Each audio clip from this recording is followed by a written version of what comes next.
салом бинандагони азиз, барномаи ахбори озодиро бо хабарҳои охирини тоҷикистону ҷаҳон аз студияи марказии радиои озодӣ дар Прага тақдими шумо мекунем.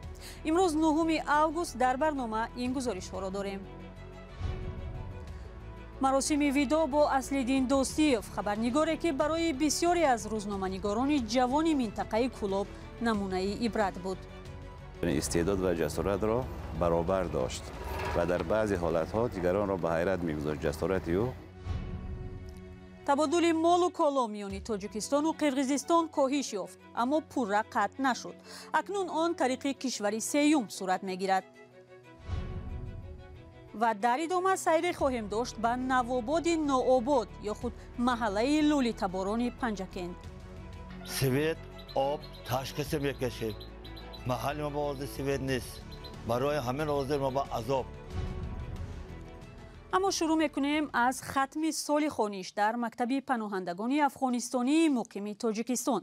بنیاد احمدشاه مسعود که بعد سر قدرت آمدن طالبان فعالیتش در کابل منع شد، امروز در یک مراسم ویژه در تاجیکستان به دهها ختم کننده مکتب یاد شده سپاسنامه و تحفه های پولی تقدیم کرد. مکتب افغانی سالهاست در دوشنبه فعالیت دارد و صدها خواننده از عائله‌های پناهنده‌های افغان در این مکتب صاحب خط و سواد شدند.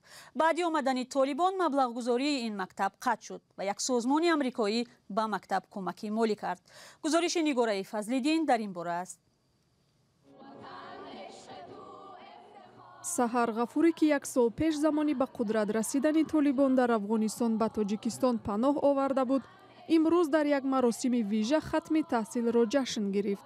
در حالی که همسالان سحر در افغانستان حق تحصیل را ندارند، او خوشحال است که توانست صاحب خط و سواد شود. هم خوشحال هستم که تحصیل خودم پیش میبرم و هم بسیار غمگین هستم که همسنهای خودم در افغانستان نمیتونند که درس بخوانند و با آینده خود یک چیز شوند و زیاد از این خفه شدم که طالبا چرا نباید دخترها را اجازه بدن که در مکاتب درس بخوانند.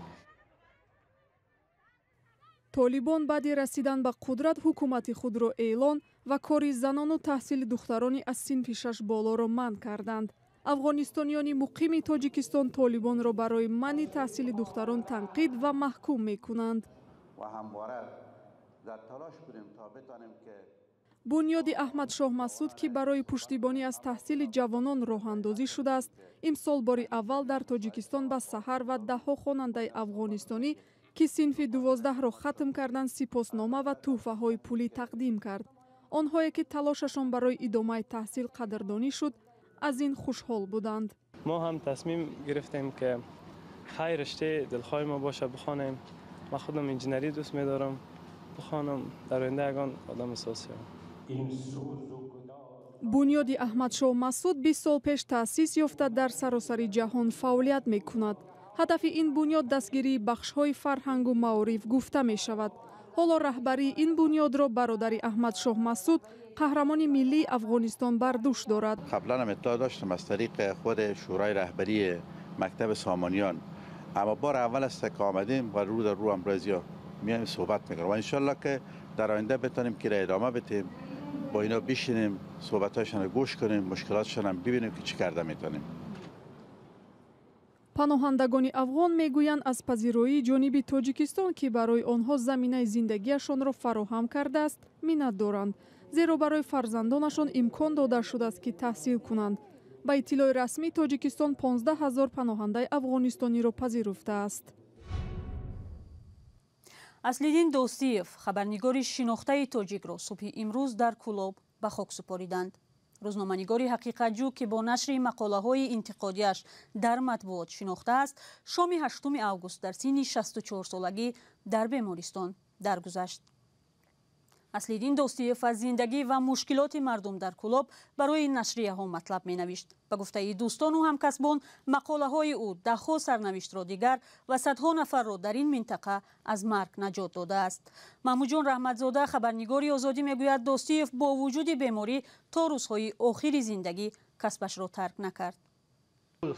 ҷудо мешаванд, бояд роҳ таъмир кунанд, тақрибан таҳти назорат нест. این سؤال اصلیدین دوستیوف خبرنگاری ورزیده تاجیک 2 ҳафта пеш ба масъулини ноҳияи Шамсиддини Шоҳин буд. ӯ то охири умраш барои журналистикаи тоҷик ва минтақа кор кард. ин навор аз 29 июл дар ноҳияи Шамсиддини Шоҳин гирифта шудааст. вале баъди 7 рӯзи ин нишаст пизишкон меъдаи Аслиддин Достиевро ҷарроҳӣ карданд. хабарнигор дигар ба худ наомад ва шоми 8 август дар бемористон даргузашт.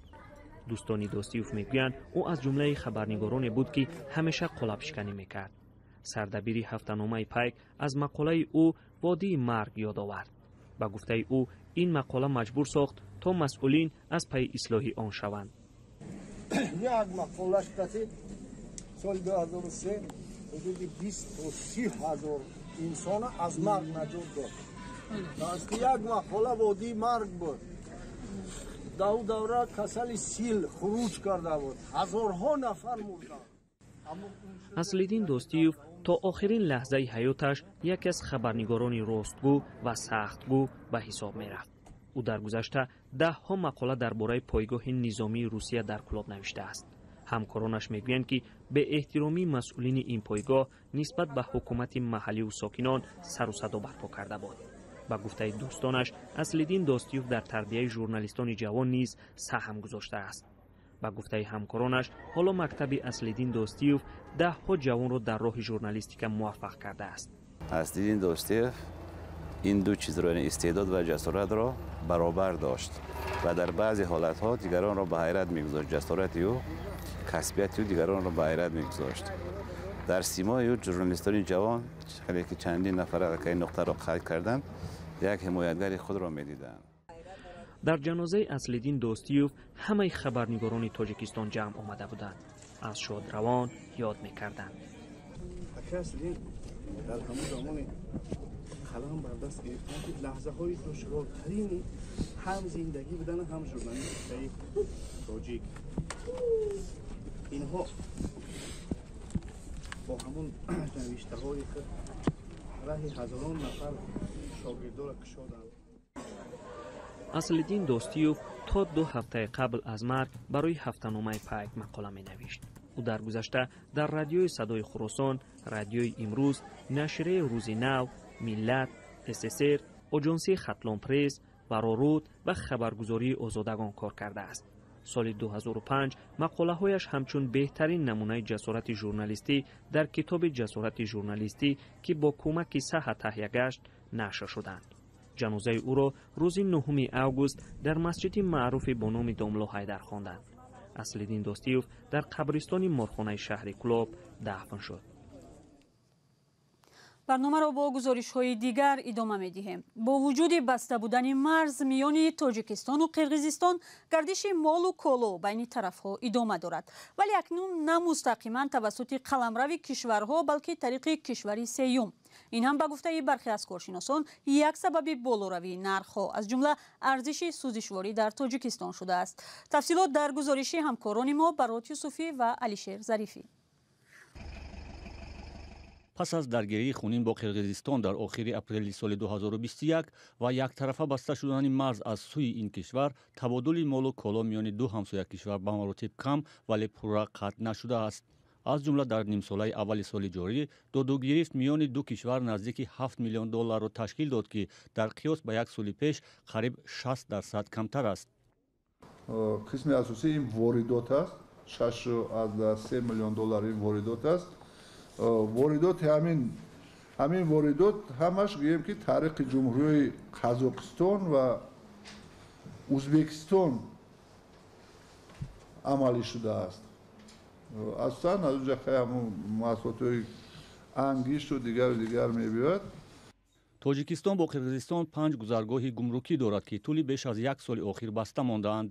ба гуфтаи раиси хадамоти гумруки Тоҷикистон, ҳоло воридоту содироти қочоқӣ низ тақрибан вуҷуд надорад. коршиносон мегӯянд бо вуҷуди баста будани марз сурат гирифтани табодули молу коло миёни Тоҷикистону Қирғизистон далели барои иқтисоди ҳар ду кишвар муҳим будани ин додугирифт аст.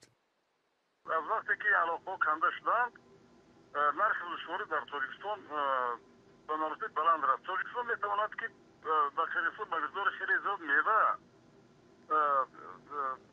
содир кунад, зеро аксари зиёди мевае ки дар Тоҷикистон истеҳсол мешавад, аз ҷумла ҳатто худи ҳамин лимон ما در تاجیکستان استحصال میکنیم در اونجا استحصال نمیشد، یعنی از دیگر جا میبیارن و اون یک رویت خیلی کلان رو دوامدار ممکن است من گمان میکنم که ما باید کوشش کنیم که تمامی مانوری که در بین تاجیکستان و قرقیزستان با سوای سیاسی به وجود آمده آن را از بین ببریم. در زمان خوب بودن روابط تاجیکستان و قرقیزستان تبادل مال و کالا میان آنها تا 185 میلیون دلار رسیده بود. تاجیکستان ظاهرا خواستار رشد تجارت و رفت و آمد با همسایه اش است، ولی قرقیزستان در این بابت میل نشان نمیدهد.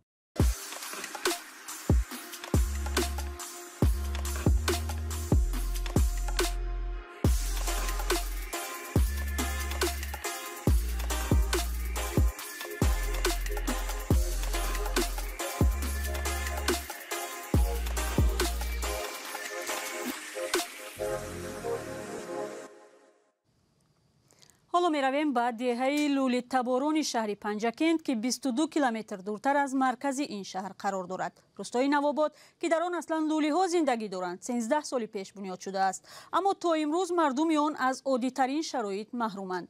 آنها میگویند در فصل گرما با آب خریده زندگی میکنند. این مشکل هم باعث خروج بیماری ها می شود. سرویناز روح الله گزارش دارد. این لولیتابورون سالها باز از نبود آب پاک رنج میکشند. خروج اکثر بیماری ها را از همین آب میدانند. 5 گودک دارم. لباس ها سر لباس شدن به همین آب به عذاب میکشیم. همه آب بقیم. 200 سامان آب قیم. پک آینده به من آب ببینید، آینده به این بچه ها به این آب نوشا ضرر دارد. دهه نوآباد شهر پنجکند 13 سال پیش بنیاد شده از مرکز این شهر 22 کیلومتر دور است. حالا حدود 150 خانواده اساساً لولیتابورون در اینجا زندگی میکنند. نبود مکتب، آب و برق دائمی از مشکل اصلی ساکنان اینجا بوده است. من خواهش میکنم از رئیس ولایت که دموبا شو سوید با موضوع از 2009 که زمین دادگی سوید نیست. سوید آب تشخیص میکشیم. محل ما با سوید نیست.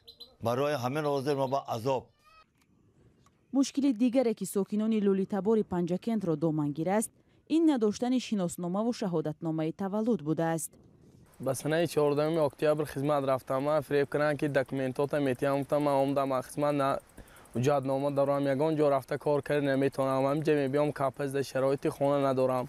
پدرم 11 سال شد گذشتگیش، به پدر مادر ندارم. 2 بچه دارم، خانه مردم خور رفته میگردم. میبیام کاپز میستان دوشنبه کار کنی میرم، میبیام با همینجا بهار کار کنی. ساکنان دهه نوآباد پنجکند در برابر نبود آب و قوه برق، مکتب و بنگاه طبی هم ندارند. نقلیات جمعیتی مسافربر نیز تا دهه نمیآید. رئیس محله نوآباد که ساکنانش از نبودن شرایط شکایت دارند، امیدوار است حکومت به زودی مشکل ساکنان را حل میکند. از مسئله دختر و مسئله مکتب و مسئله حجت گذاری آدما یگان تنقیص نمیکشد. مردم همیش میشد میکنن، مکتب میخونن، بیمارخانه ها نزدیک میکنن. فقط همین یک قسم ما که در همین یک اچاسکای نو دادگی 2009 جناب عالی با قرار جناب عالی که اچاسکه داده بودن کوچی در رفتگی هستن، همونها از همین مسئله برق و آب اخت تنقیصی میکشن که خیلی هم برطرف میشد. بر اساس آمار رسمی در تاجیکستان از 18 تا 20 هزار جوگی یا لولیان زندگی میکنند، اما آمار غیر رسمی شماره آنها را تا 40 هزار نفر نشان میدهد.